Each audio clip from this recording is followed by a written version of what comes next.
Yep, how's it going, boys? We are back. We're gonna do today's trade recap. Spoiler alert: we took a win. You guys see it on the screen. And spoiler alert: we based it off a very small move, but I do want to go over what happened throughout the day today. Obviously, we have came into all time highs now.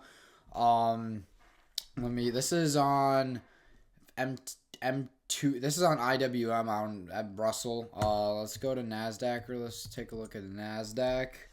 Um, NQ traded into, I believe, I don't even know. They're just at different points. IWM's trading at all time highs, which I'm not the biggest fan of. NQ is not. I'm not sure how this ended up happening, but MTK1. This is Russell. We are still trading above all-time highs right now. I'm expecting a bearish move down next. So possibly over the next couple days or so, but obviously this follows the other markets. So let's take a look at the hourly. After we swept this high, I was expecting price to honestly come down, and then right after sweeping it, oh yeah, it's right here. Forgot that it's only like 10 a.m. All right. So right after sweeping this high, we obviously saw a move down. And at this point, we were also entering on NQ and on ES, or the S&P 500, and on NASDAQ. We were filling the weekend gap, which the weekend gap on the Russell is right down here, but we were already filling it on multiple other platforms. So I was like, screw it. I think we're going to have a rejection to the upside.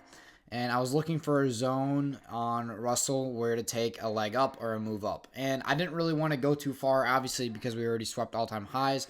The hourly, 4-hour, and the daily were all bullish. Regardless, price ended up coming back into this zone. This is a 1 minute fair value gap, and then this was also a 5 minute equilibrium. So I expected price to come in, fill this fair value gap. It's past 50% mark on the equilibrium. Obviously, we didn't even disrespect this one. Yeah, we did.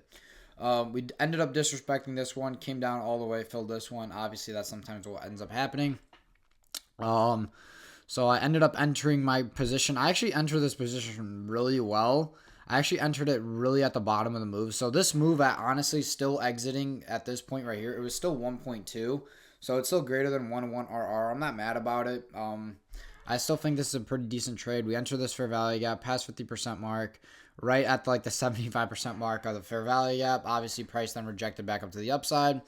I ended up prematurely exiting the move. Obviously, I thought that we were possibly going to continue going bearish and even fill the weekend gap.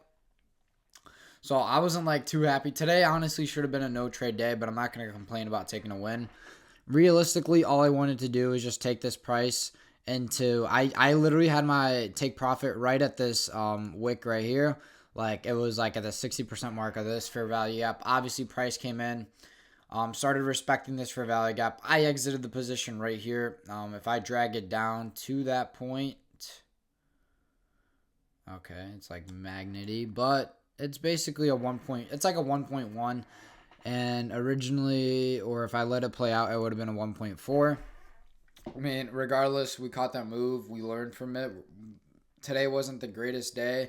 Um, we did have another potential entry. As you see, I marked it out.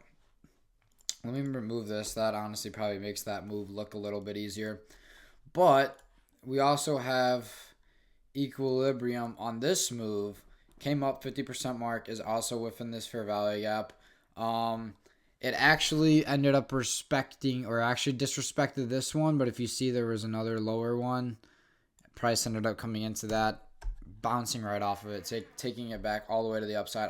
If I would have been in this trade, like I said, I'm not in the point of trading yet where I'm setting multiple take profits. I would have set my stops like honestly probably like right below right here, just like 20 pips. And and look how this played out. That's actually like amazing. That's a great trade.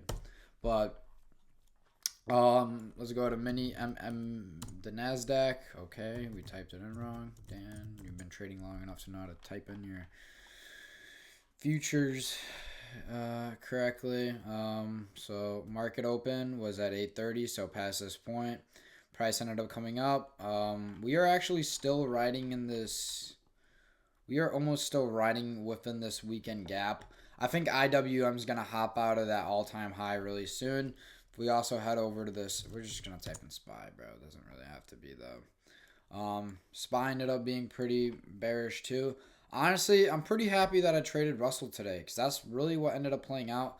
Also, I really like this on ES where price literally retraced into this weekend gap and literally ended up going straight to the upside after that. Just didn't really continue with it, but if you took it to the most recent high, wow.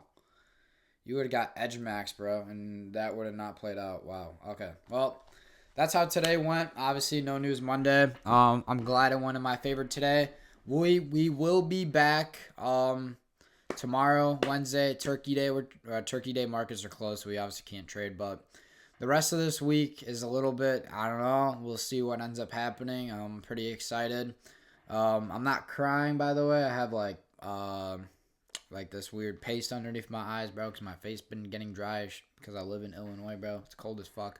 But regardless, I hope you guys did all enjoy the video. If you guys are new to the channel, hit the subscribe button.